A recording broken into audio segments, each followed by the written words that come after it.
The summer sun beat down mercilessly on the parched earth of Redemption Creek, Texas, as Josephine Keller wiped beads of sweat from her brow with a trembling hand.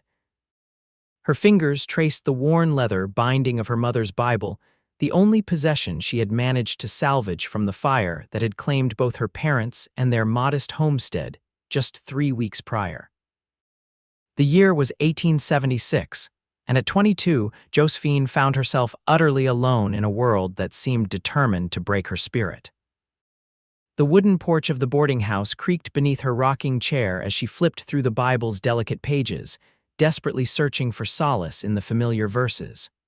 Her eyes, once bright with youthful optimism, now appeared hollow with grief.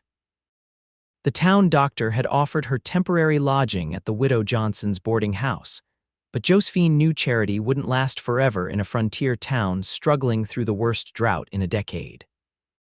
"The Lord is my shepherd, I shall not want," she whispered, her voice barely audible above the distant sounds of the town. Her fingers trembled as they traced the words her mother had read to her countless times throughout her childhood. The sound of approaching hoofbeats drew her attention away from the scripture. A cloud of dust preceded the rider as he made his way down the main street. Josephine didn't bother looking up. Another drifter passing through town, no doubt. Redemption Creek had seen plenty since the railroad had bypassed them 3 years ago. But the hoofbeats slowed as they approached the boarding house, and against her better judgment, Josephine lifted her gaze. The stranger dismounted with the easy grace of a man who had spent more time on horseback than on his own 2 feet. His dark hat was pulled low, shielding his face from the harsh sun, but as he tied his chestnut mare to the hitching post, she caught a glimpse of his profile. Strong jaw, straight nose, eyes the color of the Texas sky after a rainstorm. He removed his hat as he approached the porch steps, revealing sun-streaked brown hair that curled slightly at the nape of his neck. He couldn't have been more than 28, but there was something in his eyes that spoke of experiences beyond his years. "Madam," he greeted, his voice carrying a hint of a drawl. He inclined his head respectfully. "I'm looking for a Mrs. Johnson. I was told she might have a room available." Before Josephine could respond, the newcomer's gaze fell to the Bible in her lap. A flicker of something recognition perhaps passed across his face. "You don't have to pray alone," he said softly, his words catching her by surprise. Josephine stared at him, momentarily speechless. "I beg your pardon," a gentle smile curved his lips. "My mother always said that prayers carry more weight when shared with another soul." He gestured to the empty chair beside her. "Mind if I join you? Been riding since dawn, and these old legs could use a rest." There was something in his direct, unassuming manner that disarmed her natural caution. Josephine found herself nodding before she had fully considered the propriety of sitting alone with a strange man, even on a porch in broad daylight. "I'm Forrest Ackerman," he said, settling into the chair with a grateful sigh. "Just arrived from Austin." "Josephine Keller," she replied, closing the Bible but keeping it securely in her lap. "Mrs. Johnson should be back from the general store shortly if you're wanting to inquire about lodging." Forrest nodded, his gaze sweeping over the quiet street. "Seems like a peaceful town." "It is," Josephine agreed, "though we've had our share of troubles lately. Drought," he guessed, glancing at the parched landscape beyond the town's borders, among other things. She didn't elaborate, unwilling to burden a stranger with her personal tragedies. A comfortable silence fell between them, broken only by the distant sounds of the blacksmith's hammer and the occasional call of a rider passing through town. Josephine found herself studying the stranger from the corner of her eye. His clothes were well worn but clean, his boots scuffed from long days in the saddle. He wore a gun belt, as most men did in these parts, but there was nothing threatening in his demeanor. "What brings you to Redemption Creek, Mr. Ackerman?" she finally asked. Forrest shifted in his seat, his expression turning contemplative. "I'm a farrier by trade. Heard there might be work in these parts with the cattle drives starting up again." "You heard right," Josephine confirmed. "Our local blacksmith, Mr. Higgins, has more work than he can handle. His apprentice left for California gold fields last spring." Forrest nodded, seemingly satisfied with this information. "And you, Miss Keller, are you from Redemption Creek originally?" The innocent question prodded at her fresh wounds. "I am," she said simply, not trusting her voice with more. Something in her tone must have alerted him to her discomfort, for he immediately changed the subject. "That's a beautiful Bible you have there, family heirloom." Josephine's fingers tightened around the worn leather binding. "My mother's," she managed. "It's all I have left of her now." Understanding dawned in Forrest's eyes. "I'm sorry for your loss," he said, and unlike the hollow condolences she'd received from others in town, his words carried the weight of genuine empathy. "Thank you," she replied, surprised by the lump forming in her throat. She had cried so many tears these past weeks that she thought her grief had finally dried up like the creek beds outside town. Before either could speak again, the sound of approaching footsteps announced Mrs. Johnson's return. The widow was a stout woman in her 50s with a no-nonsense manner that had served her well in the rough and tumble world of running a boarding house in frontier country. "Josephine, dear, you should be resting indoors in this heat," she chided gently before turning her attention to Forrest. "And who might you be, young man?" Forrest stood, hat in hand. "Forrest Ackerman, madam. I was told you might have a room to let." Mrs. Johnson assessed him with shrewd eyes. "That depends on whether you can pay and how long you're planning to stay." "I can pay," Forrest assured her, reaching into his pocket and producing several coins. "And I'm hoping to find work with the local blacksmith. If that pans out, I'll be staying a while." This seemed to satisfy Mrs. Johnson. "Very well. I've got a room at the back. It's small, but it's clean, and the sheets were changed this morning. Board includes breakfast and supper, $2 a week, payable in advance." "That's more than fair," Forrest agreed, handing over the coins. "Josephine can show you to your room," Mrs. Johnson said. "I need to start supper." With that, she disappeared into the house, leaving Josephine alone with the stranger once more. Josephine rose from her chair, suddenly aware of how disheveled she must look in her faded calico dress, her dark hair hastily pinned back that morning. "This way, Mr. Ackerman." "Forrest, please," he said, following her into the cool interior of the boarding house. The narrow hallway led to a series of doors, most closed against the afternoon heat. Josephine stopped at the last one on the right. "This will be your room," she said, pushing the door open. The space was indeed small, containing little more than a narrow bed, a washstand with a pitcher and basin, and a battered chest of drawers. A single window overlooked the dusty yard behind the house. "It's perfect," Forrest said, setting his saddlebags on the bed. "Thank you, Miss Keller." "Josephine," she corrected him softly, surprising herself with the informality. A smile curved his lips. "Josephine," he repeated, and something about the way her name sounded in his deep voice sent an unexpected flutter through her chest. "Supper is at 6, she said quickly, suddenly eager to retreat. "Mrs. Johnson doesn't tolerate tardiness." "I'll remember that," Forrest promised. As she turned to leave, he added, "Josephine, that offer still stands, you know." She paused in the doorway. "What offer?" "To pray together," he said simply. "Sometimes sharing our burdens makes them lighter to bear." For the first time in weeks, Josephine felt a tiny spark of warmth ignite in her chest. "Perhaps tomorrow," she said, "on the porch." His smile widened. "I'll be there." As Josephine made her way back to her own room, she found herself puzzled by the strange encounter. Forrest Ackerman was unlike any man she had met before, direct yet gentle, confident yet unassuming. And there was something in his eyes that spoke of his own acquaintance with grief, though he wore it differently than she did. She placed her mother's Bible carefully on the small table beside her bed, her thoughts still circling around the newcomer's unexpected words. "You don't have to pray alone." For 3 weeks, she had been doing exactly that, praying alone, grieving alone, facing an uncertain future alone. The thought that she might not have to carry these burdens by herself anymore was both comforting and terrifying.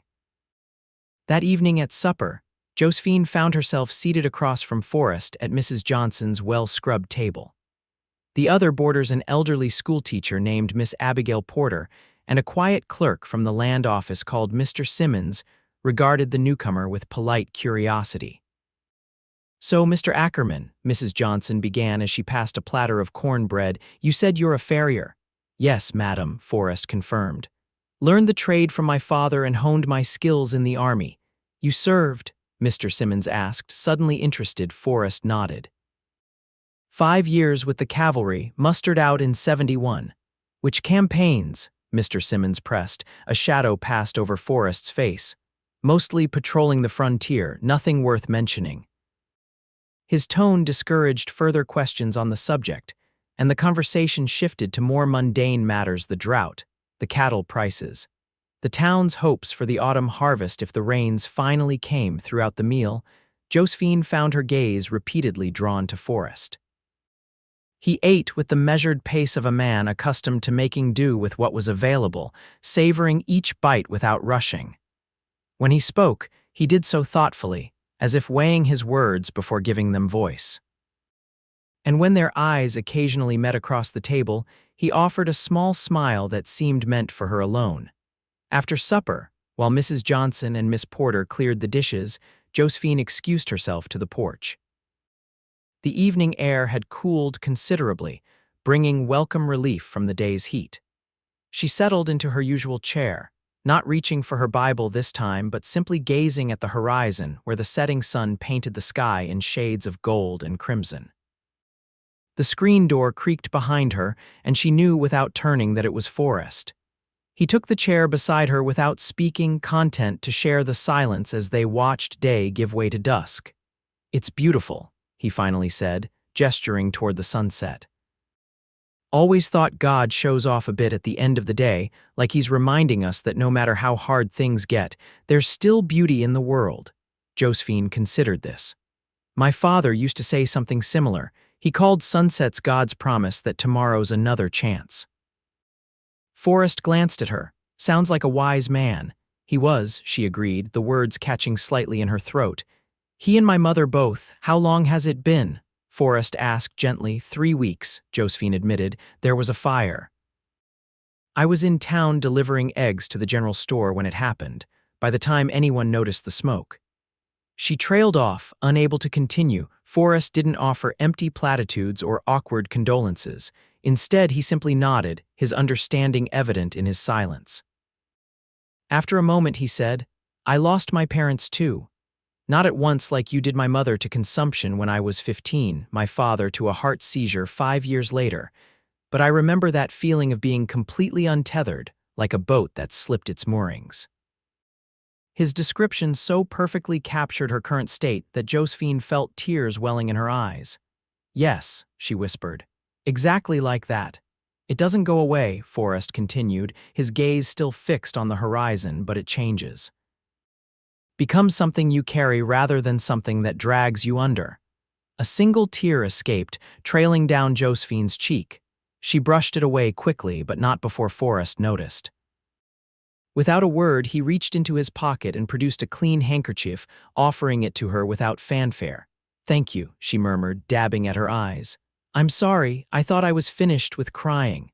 "Never apologize for grieving," Forrest said firmly. "It's the price we pay for having loved deeply."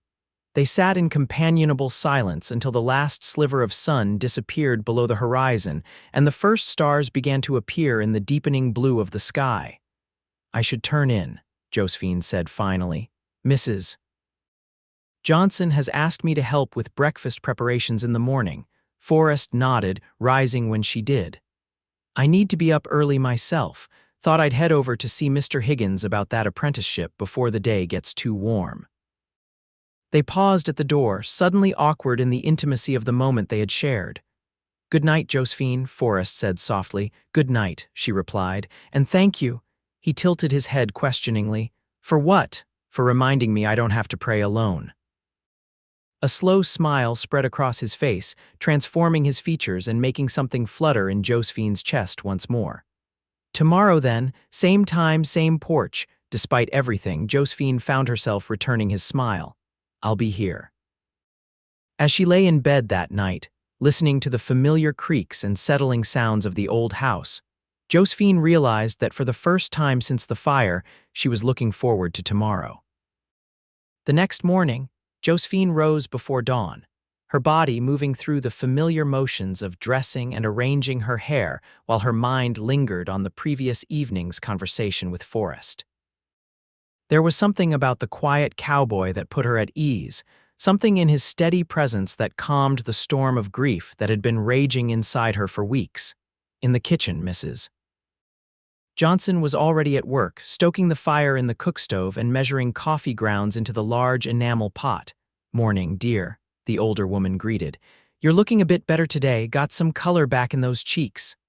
"I slept well," Josephine admitted, reaching for an apron.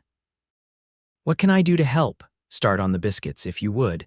I've got bacon to fry and eggs to scramble." As Josephine sifted flour into a large bowl, Mrs. Johnson cast a speculative glance her way.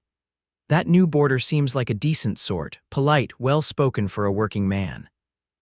Josephine felt a warmth creep into her cheeks that had nothing to do with the heat from the stove. "Mr. Ackerman does seem respectable, handsome too," Mrs. Johnson observed casually, in a weathered sort of way. "Mrs. Johnson," Josephine protested, though without much conviction. The widow chuckled. "I'm old, dear, not blind, and there's no harm in noticing a fine-looking man when one crosses your path. The good Lord put beauty in this world for us to appreciate, after all." Josephine concentrated on cutting butter into the flour mixture, hoping her blush would subside before the other boarders appeared for breakfast. "He mentioned trying to secure work with Mr. Higgins today." "Smart move," Mrs. Johnson said, expertly flipping bacon in the cast iron skillet. "Higgins is getting on in years, and that back of his gives him trouble. He could use a strong young man to take on some of the heavier work." The conversation shifted to other topics as the rest of the household began to stir. Miss Porter was the first to appear, immaculately dressed as always despite the early hour, followed shortly by Mr. Simmons with his perpetually harried expression. Forrest was the last to arrive, his hair still damp from washing, his freshly shaved jaw accentuating the strong lines of his face. He greeted everyone with a warm good morning but saved a special smile for Josephine as he accepted a cup of coffee from her hands. "Sleep well?" he asked quietly. "Better than I have in weeks," she admitted, his eyes crinkled at the corners. "Glad to hear it." Breakfast was a lively affair, with Miss Porter regaling them with tales of her more mischievous students and Mr. Simmons complaining good-naturedly about the incompetence of the new telegraph operator. Forrest ate heartily, complimenting Mrs. Johnson on her biscuits and Josephine on the preserves she had contributed from her own stores. "These are remarkable," he said, spreading another generous portion of blackberry jam on his third biscuit. "Did you make them yourself?" Josephine nodded. "My mother taught me. We had several blackberry bushes on our property." "She taught you well," Forrest said, his appreciation evident in both his words and the way he savored each bite. After breakfast, the boarders dispersed to their daily activities. Miss Porter gathered her books for school, Mr. Simmons donned his hat for the walk to the land office, and Forrest prepared to seek out the blacksmith. Before he left, however, he paused beside Josephine as she cleared the table. "I meant what I said yesterday," he said quietly. "About meeting on the porch this evening." "I remember," Josephine assured him. "I'll be there." A pleased expression crossed his face. "I'm looking forward to it." He hesitated, then added, "And if there's anything you need in town while I'm out, I'd be happy to fetch it for you." The simple offer of assistance touched Josephine deeply. Since the fire, people had been kind but distant, as if her tragedy might somehow be contagious. Forrest's straightforward offer of help without pity was refreshing. "Thank you, but I believe we have everything we need for now," she said. With a nod, he settled his hat on his head and headed for the door. Josephine watched him go, admiring the confident set of his shoulders and the easy grace of his stride. "That one's seen his share of troubles," Mrs. Johnson remarked, coming to stand beside her. "Carries them well, though." Josephine turned to the older woman. "What makes you say that?" Mrs. Johnson shrugged. "Been running this boarding house for 15 years. You get to where you can read people pretty well. There's a steadiness to him that only comes from weathering storms." She patted Josephine's arm. "Not unlike someone else I know." Before Josephine could respond, Mrs. Johnson was bustling back to the kitchen, leaving her to ponder the observation.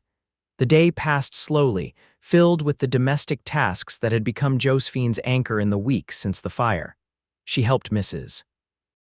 Johnson with the laundry, hanging sheets to dry in the hot Texas sun, then spent the afternoon mending a stack of linens that had begun to fray at the edges. The simple, repetitive motion of the needle through fabric was soothing, allowing her mind to wander. She thought of her parents and the homestead where she had grown up, of the simple life they had built together. Her father had been a farmer, coaxing crops from the sometimes reluctant Texas soil, while her mother had tended a large vegetable garden and kept chickens for eggs and meat. They had not been wealthy by any means, but they had been content, secure in their faith and in their love for each other and for her. Now all of that was gone, reduced to ashes and memories. The land remained 20 acres of farmland that was legally hers now, but without her father's strong back and her mother's capable hands, Josephine had no idea how to manage it alone. The thought of selling felt like a betrayal, but keeping it seemed equally impossible.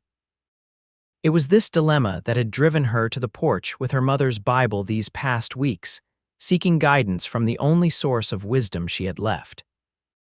As the afternoon shadows lengthened, Josephine found herself watching the clock, anticipating the moment when she could return to her place on the porch.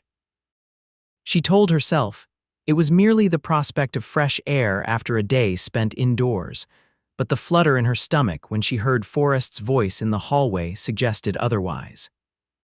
He had returned from town dusty but triumphant, having secured a position with Mr. Higgins starting the following morning. Josephine overheard him sharing the news with Mrs. Johnson as she finished setting the table for supper. "He's a fair man, Higgins," Mrs. Johnson was saying. "Works hard and expects the same, but he'll treat you right." "That's all anyone can ask for," Forrest replied. Supper was a simpler affair than breakfast beans with salt pork, cornbread, and stewed apples, but no less satisfying. Conversation flowed easily around the table, with Forrest fitting seamlessly into the small household as if he had been there for months rather than a single day. After the meal, Josephine helped clear the table, then retrieved her Bible from her room. When she stepped onto the porch, Forrest was already there, hat on his knee, gazing at the sunset just as he had the previous evening. "Good evening," she greeted, settling into her chair. He turned to her with a smile that seemed to warm her from the inside out. "Evening, Josephine.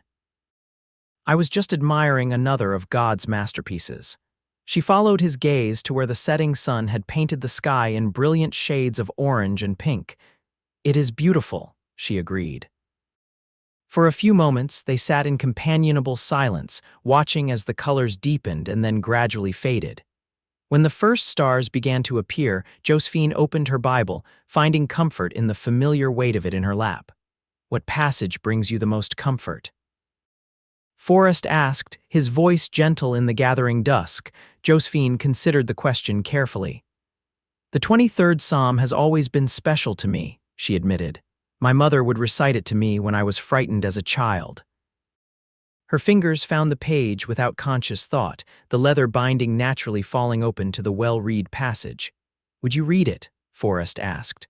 "Aloud, I mean." Josephine nodded, clearing her throat softly before beginning.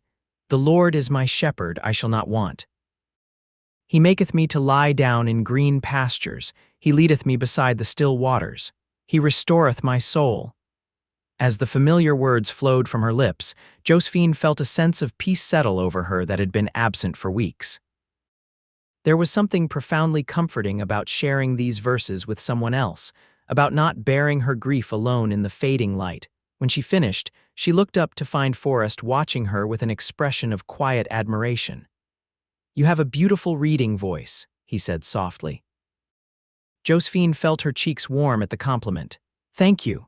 My father always said the same thing. He had trouble with his eyes in the evenings, so I would often read to him after supper." "What a gift that must have been for him," Forrest observed. "Do you have a favorite verse?" "One that speaks to you personally," Josephine thought for a moment. "Isaiah 41:10, she said finally. "Fear thou not, for I am with thee. Be not dismayed, for I am thy God. I will strengthen thee. Yea, I will help thee. Yea, I will uphold thee with the right hand of my righteousness." "That's a powerful promise," Forrest noted. "It has been my anchor these past weeks," Josephine admitted. "Some days it's the only thing that gets me through." She hesitated, then asked, "What about you? Do you have a verse that brings you particular comfort?" Forrest's expression grew thoughtful. "Psalm 35, he said after a moment. Weeping may endure for a night, but joy cometh in the morning. A faint smile touched his lips. My mother would remind me of that verse whenever things were difficult. It became something of a lifeline during the war and later when I lost her. Josephine nodded, understanding. It's a beautiful reminder that grief isn't permanent even when it feels that way. Exactly, Forrest agreed. It doesn't mean the loss goes away, but it does promise that joy will return.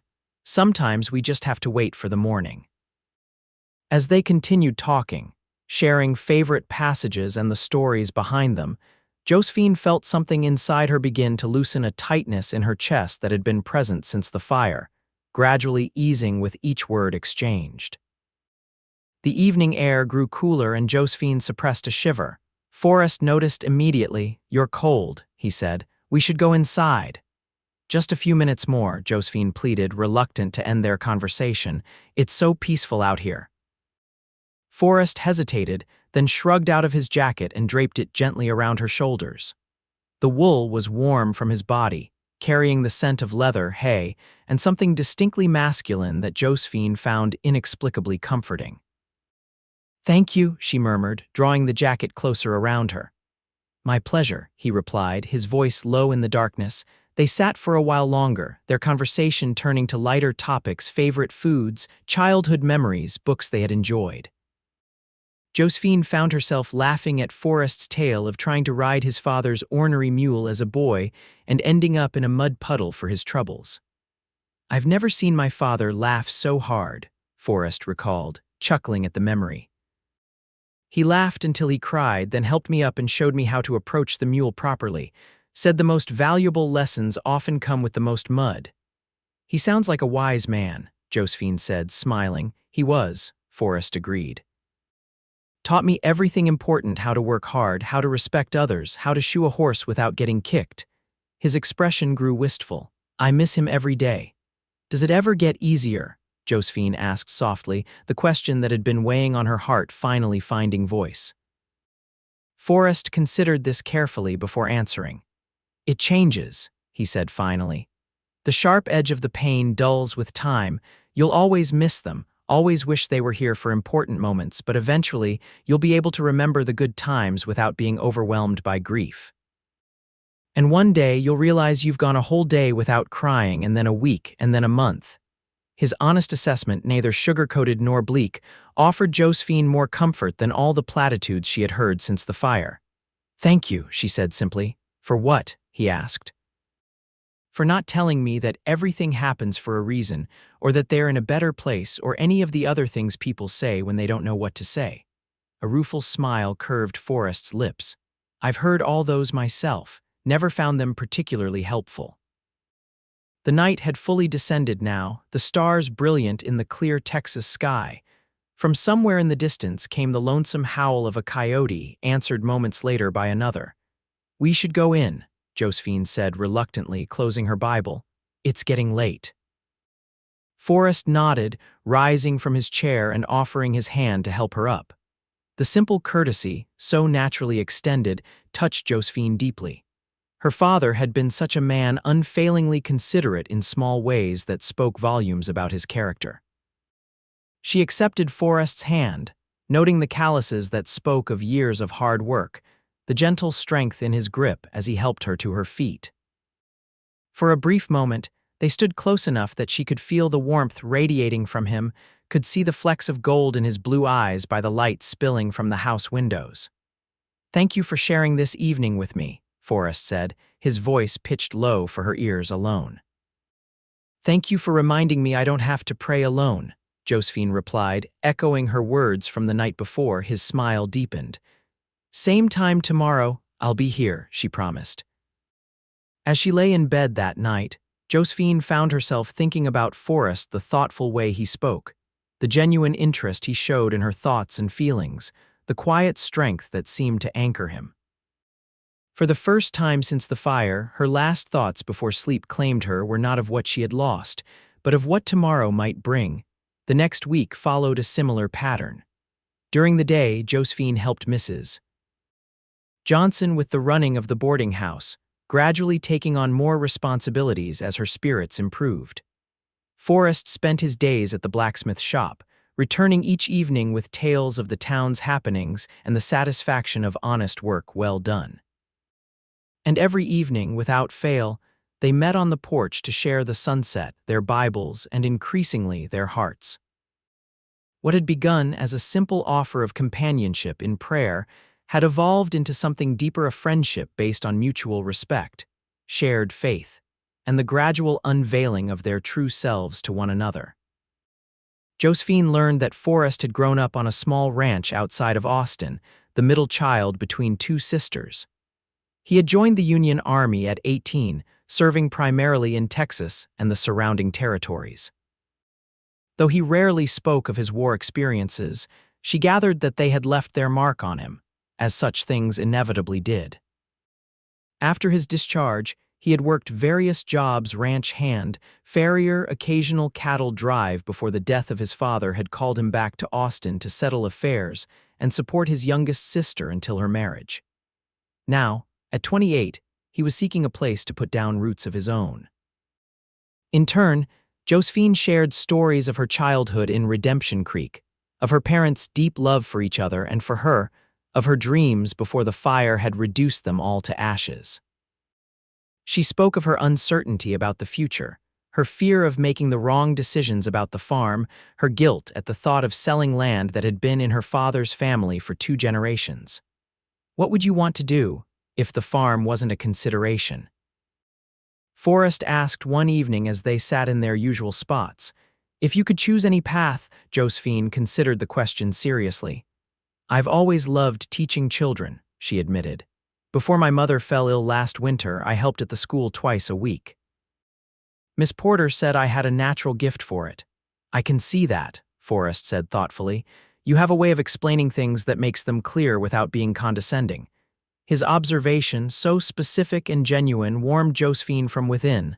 Thank you, she said softly. I haven't thought about teaching since the fire. It seemed frivolous somehow, with so many practical concerns to address. Dreams aren't frivolous, Forrest countered gently. They're what give us direction, purpose beyond mere survival. What about you? Josephine asked, curious. If you could choose any path, what would it be? Forrest's gaze drifted to the darkening sky. I've always wanted a place of my own, he said after a moment. Not a large spread like some men dream of, just enough land to raise some horses, grow enough to feed my family, live by the work of my own hands. He glanced at her with a self-deprecating smile. Simple dreams, I suppose. The best kind, Josephine said sincerely. Those are the ones that have a chance of coming true. Their eyes met in the gathering dusk, and something passed between them, an understanding, a recognition of shared values that went beyond mere compatibility. In that moment, Josephine realized with startling clarity that her feelings for Forrest had grown beyond friendship. The thought both thrilled and terrified her.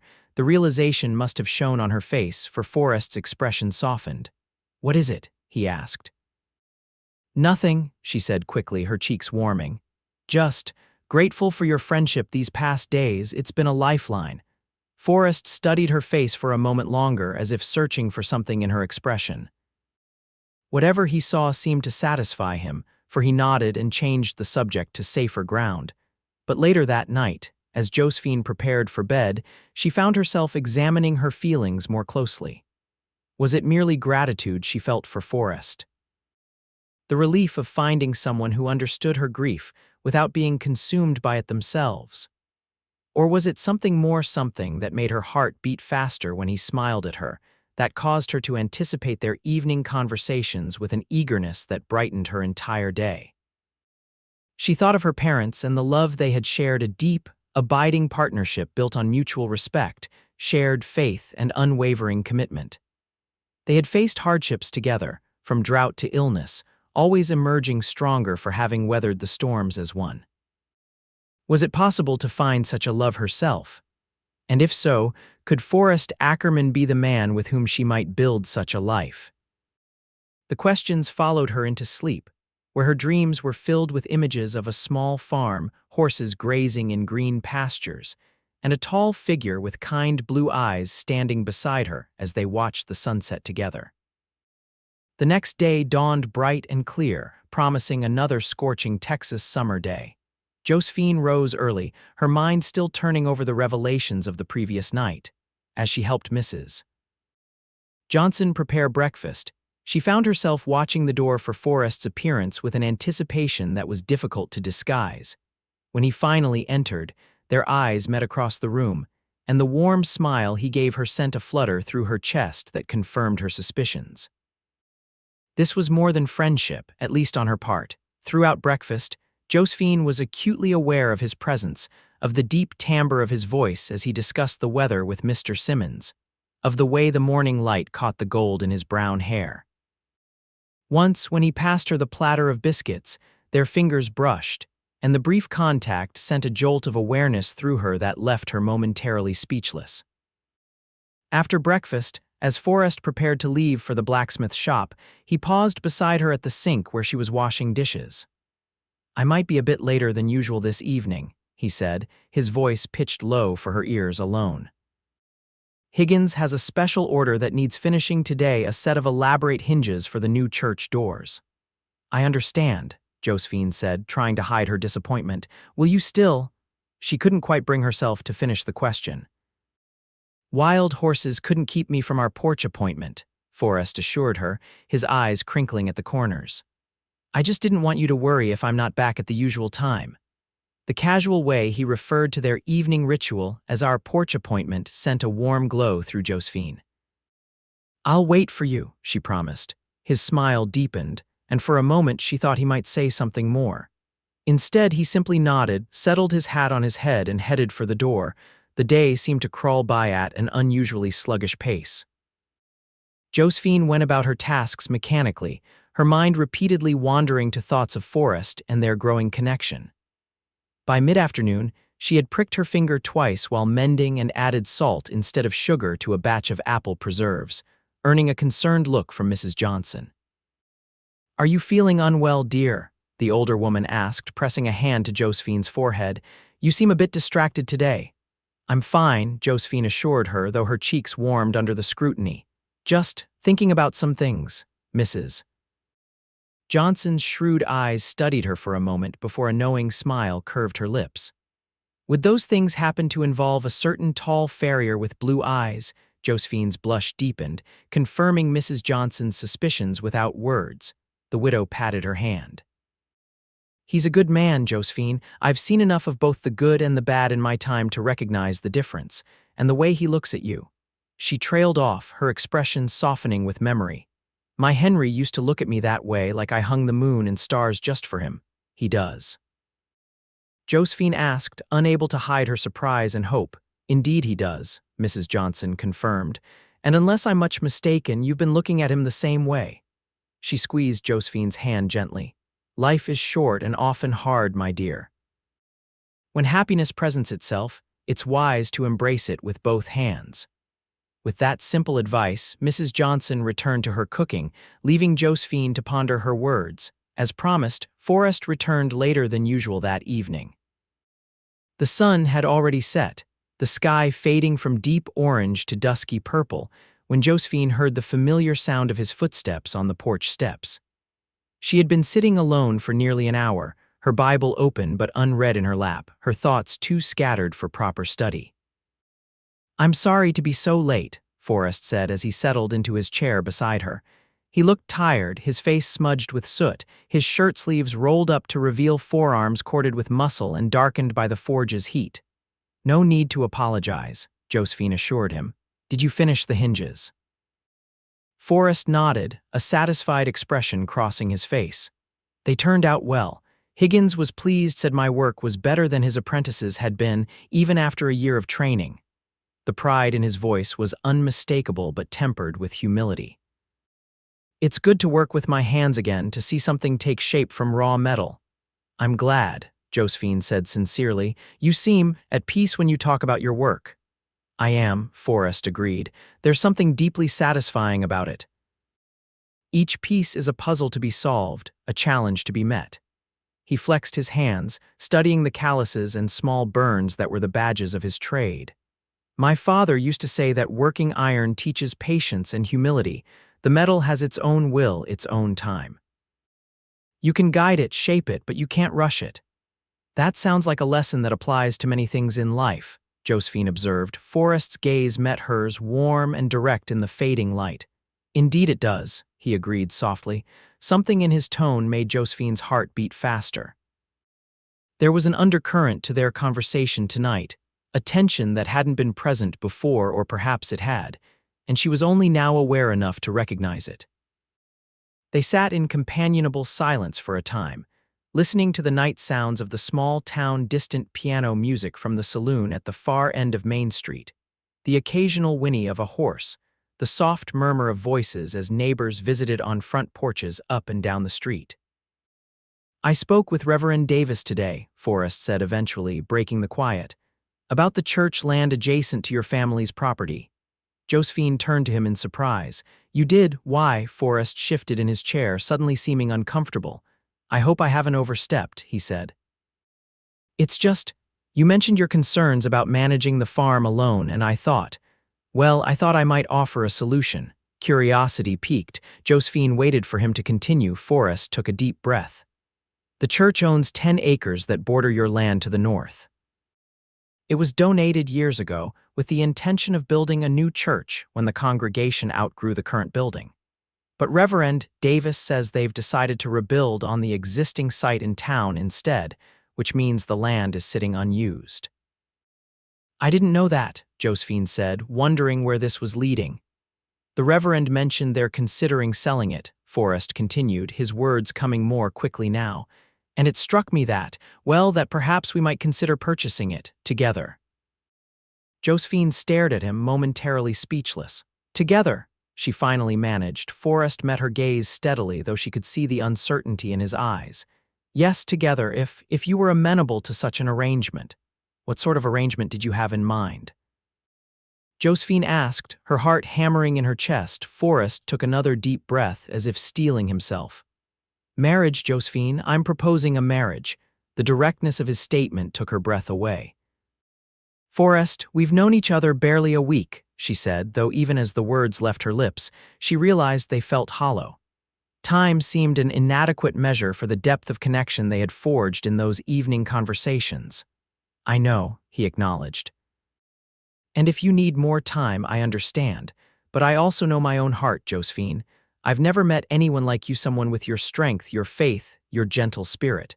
When I'm with you, I feel as though I've found the home I've been searching for all these years." His words resonated so deeply with her own feelings that Josephine felt tears welling in her eyes. "Oh, Forrest," she whispered. "I'm not asking for an answer tonight," he hastened to add. "Just consider it, consider me. Consider what we might build together, not just a farm, but a life.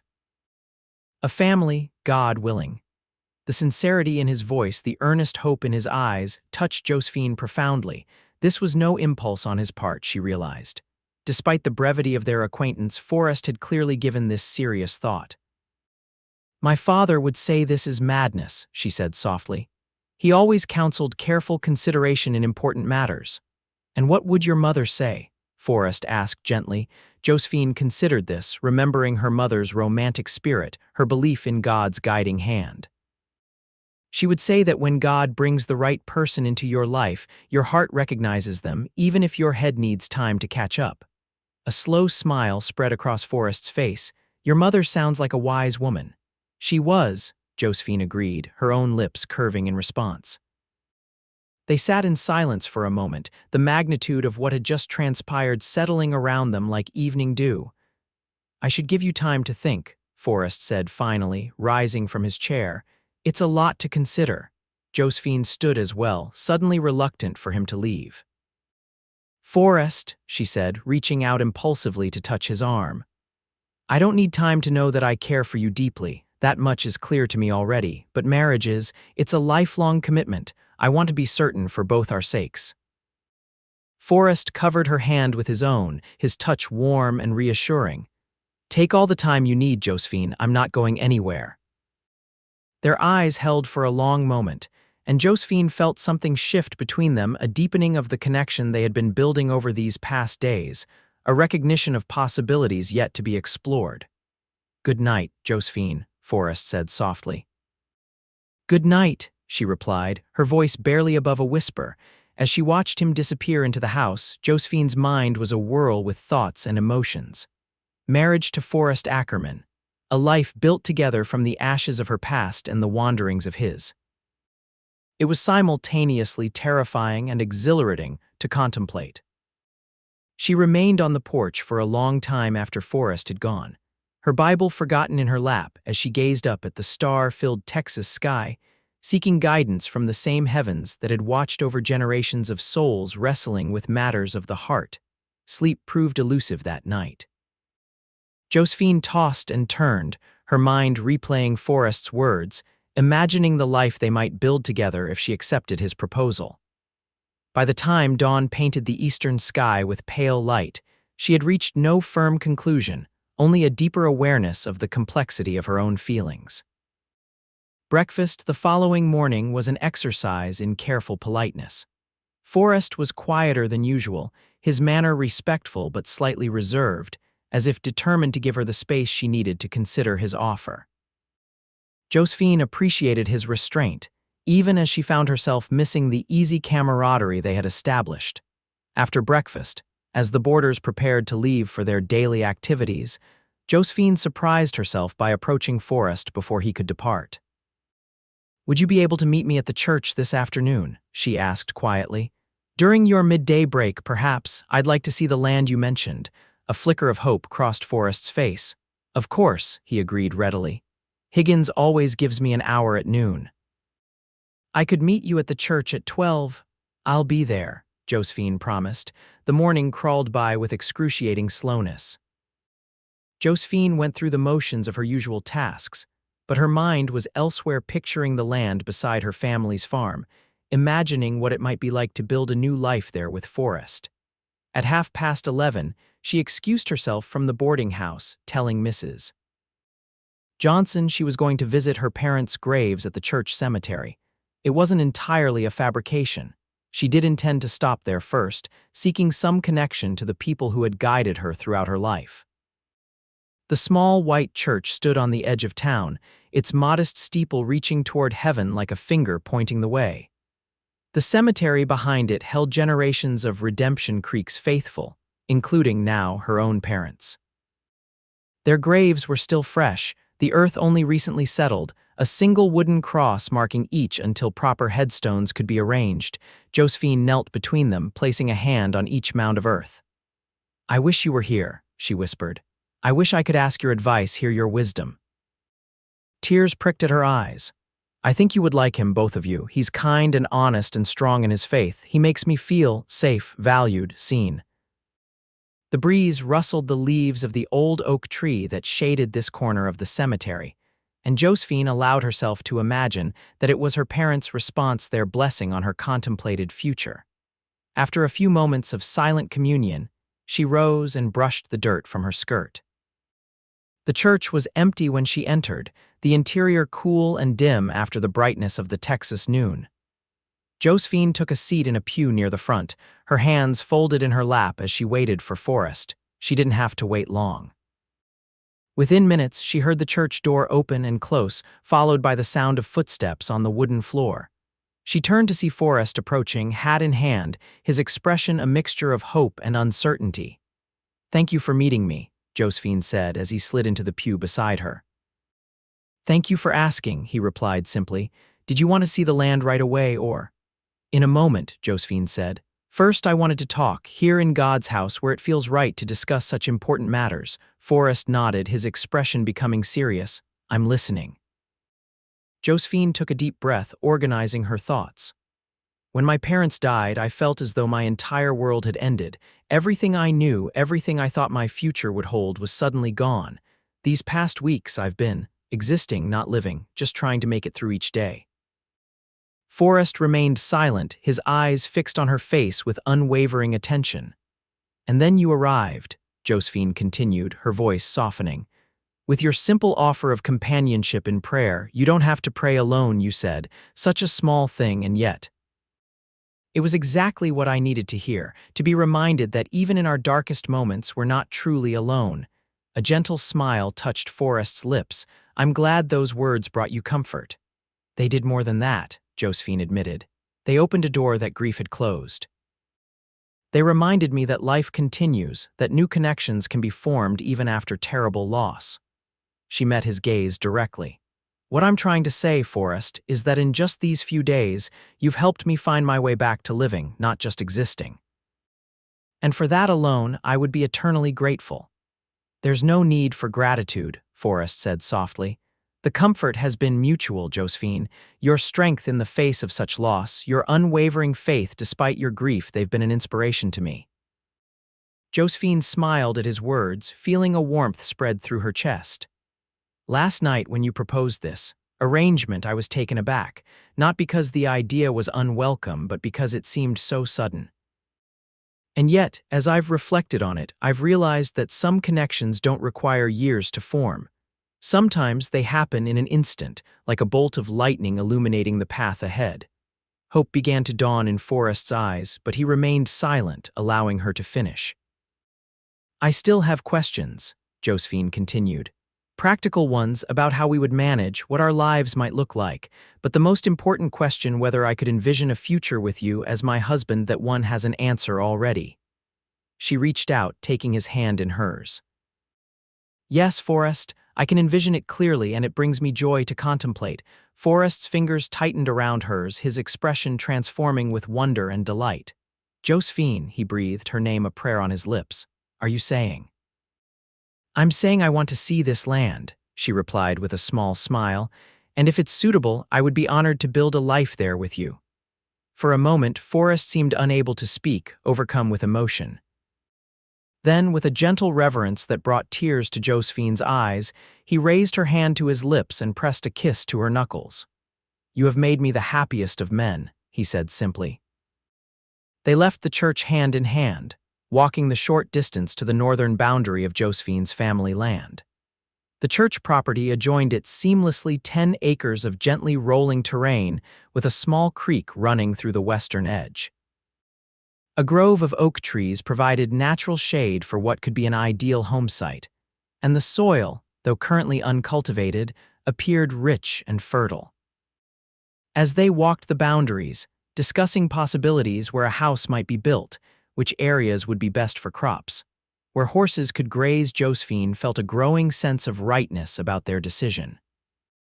This was not the future she had envisioned before the fire, but it was a future full of promise nonetheless.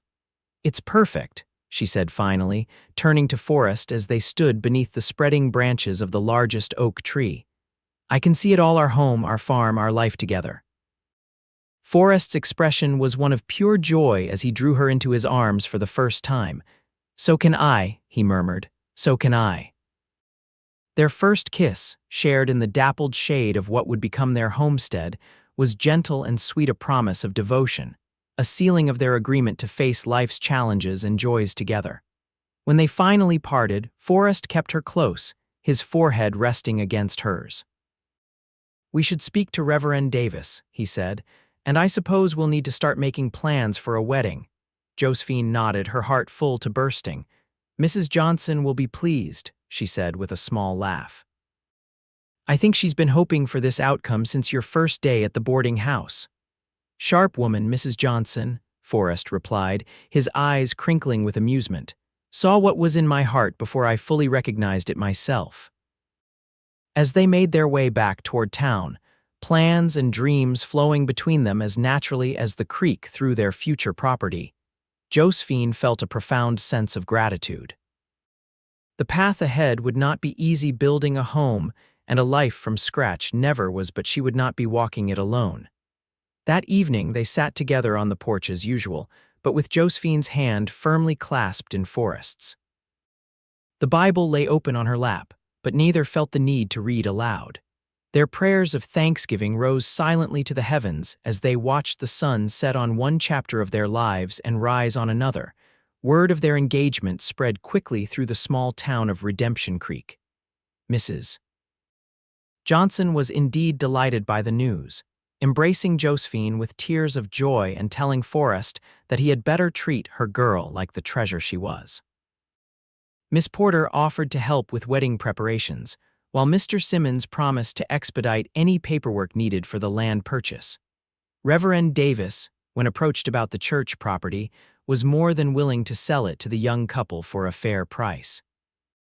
"The Lord works in mysterious ways," he told them with a benevolent smile.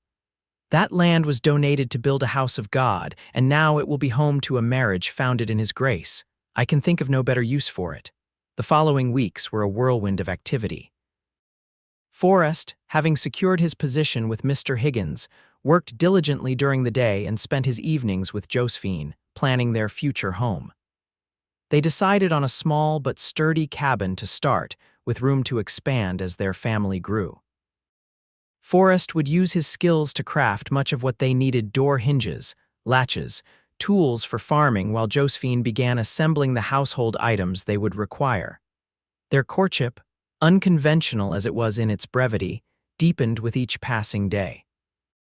Evening conversations on the porch continued to be their special ritual, but now they were filled with shared dreams and plans rather than the grief and uncertainty that had initially brought them together. As the wedding day approached, Josephine found herself thinking often of her parents. Their absence would be keenly felt on what should be the happiest day of her life. But as Forrest had gently reminded her, they lived on in her faith, her strength, her capacity for love. "They'll be there in spirit," he assured her one evening as they sat beneath the oak tree on their future property, watching the sunset paint the Texas sky in brilliant hues. "And I believe they would be happy for us, Josephine, happy that you found joy again." "I think so too," she agreed, leaning her head against his shoulder. "My mother always said that love was God's greatest gift. She would be glad I've found it with you." The wedding took place on a crisp October morning, with the whole town turning out to witness the union of the orphaned farmer's daughter and the farrier who had arrived just in time to heal her broken heart. Josephine wore a simple white dress that Mrs. Johnson and Miss Porter had helped her sew, with wildflowers in her dark hair instead of a veil. Forrest, standing tall and proud beside Reverend Davis at the altar, wore his best shirt and the new vest Josephine had made for him, his blue eyes shining with love as she walked toward him. Their vows, spoken in the clear light of morning in the same church where they had agreed to build a life together, were straightforward and heartfelt. They promised to love, honor, and cherish one another, to stand together through whatever joys and sorrows life might bring, to build a home founded on faith and mutual respect. When Reverend Davis pronounced them husband and wife, and Forrest leaned down to seal their union with a tender kiss, Josephine felt a sense of completion, of coming home after a long journey. The road ahead would not be easy. Frontier life never was, but with Forrest beside her, she faced it with courage and hope. The small reception that followed in the church hall was a joyous affair, with the whole community coming together to celebrate new beginnings. There was music and dancing, a feast prepared by the women of the town, and more good wishes than Josephine could count. As evening approached, Forrest and Josephine slipped away to visit her parents' graves before departing for their new home. They stood hand in hand beside the freshly installed headstones, Josephine's heart full of both joy and sorrow. "I wish you could have known them," she said softly. "They would have loved you as I do." Forrest squeezed her hand gently. "Through you, I feel I do know them," he replied. "And I will honor their memory by loving their daughter with all my heart, all my days." Their honeymoon was a simple affair, a journey to their new property, where Forrest had been working in every spare moment to prepare a temporary shelter until their cabin could be completed. It was just a single room with a sturdy roof and walls, furnished with items donated by their friends and neighbors, but to Josephine, it was perfect. "Welcome home, Mrs. Ackerman," Forrest said as he carried her across the threshold, his voice husky with emotion.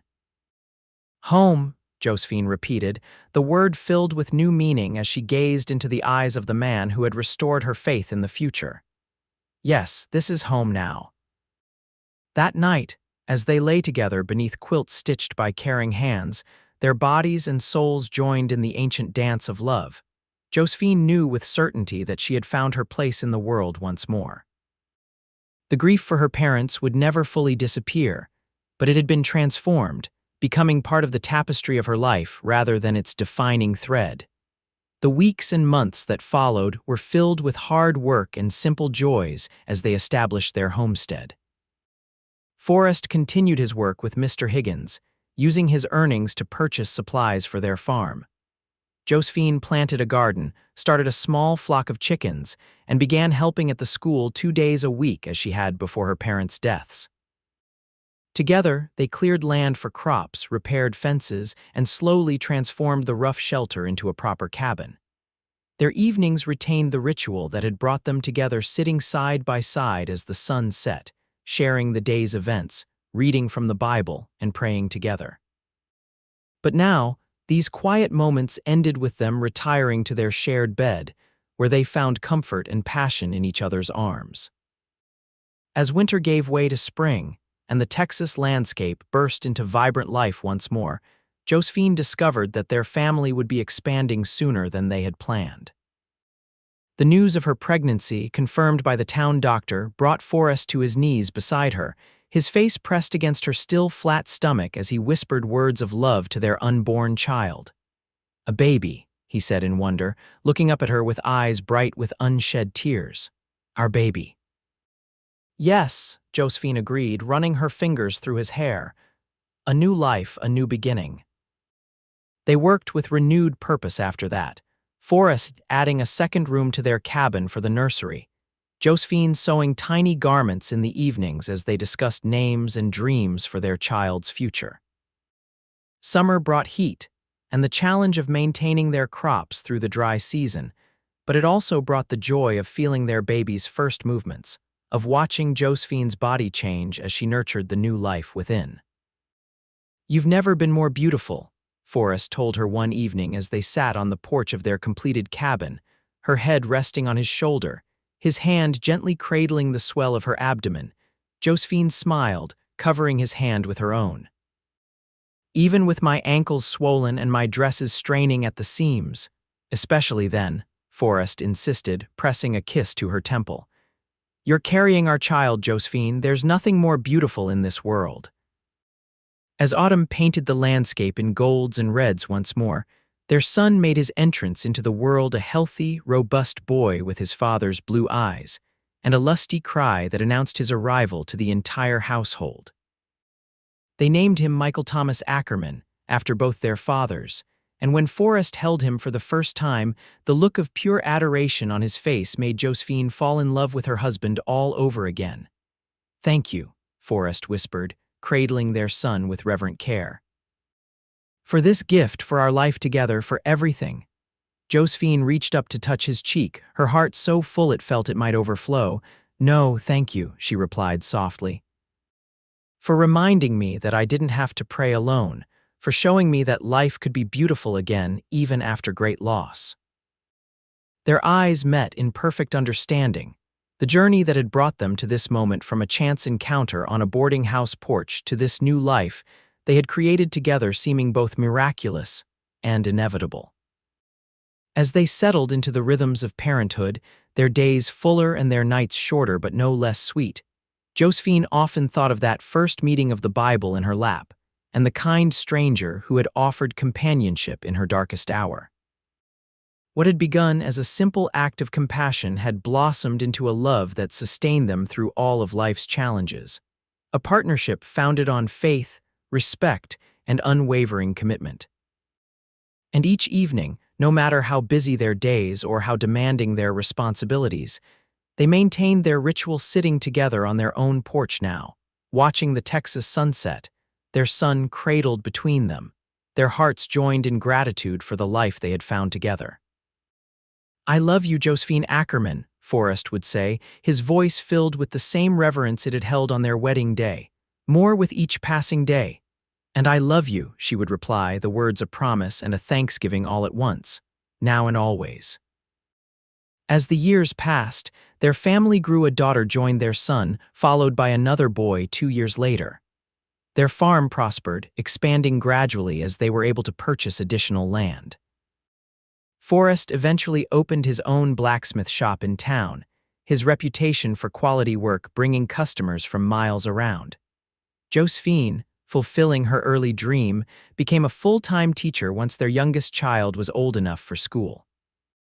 Through it all, the joys and sorrows, the triumphs and challenges that made up their shared life, they remained each other's anchor, their love deepening with each passing season, their faith in God and in each other an unshakable foundation. And often, especially on quiet evenings when the children were asleep and they had the porch to themselves once more, Josephine would think of how close she had come to missing this life, this love. If Forrest hadn't arrived in Redemption Creek when he did, if he hadn't spoken those simple words of compassion that had opened her heart again. "What are you thinking about?" Forrest would ask, seeing the thoughtful expression on her face as she gazed at the sunset. "About how fortunate I am," Josephine would reply, leaning into his embrace. "How blessed we are to have found each other." And Forrest, the cowboy who had taught her that she didn't have to pray alone, would draw her closer and press a kiss to her brow. "Not fortune," he would say softly. "Providence. God knew what we needed and brought us together at exactly the right moment." Looking at the life they had built together, their thriving farm, their healthy children, their love that had only grown stronger with each passing year, Josephine could only agree. What had begun in grief had blossomed into joy beyond measure, a testament to the healing power of love and the endless possibility of new beginnings. In the golden light of the Texas sunset, surrounded by the fruits of their shared labor and the love they had nurtured through the years, Forrest and Josephine Ackerman offered their thanks to the God who had guided their paths to intersect on a boarding house porch all those years ago, two wounded souls finding healing in each other, two wanderers finding home in each other's hearts.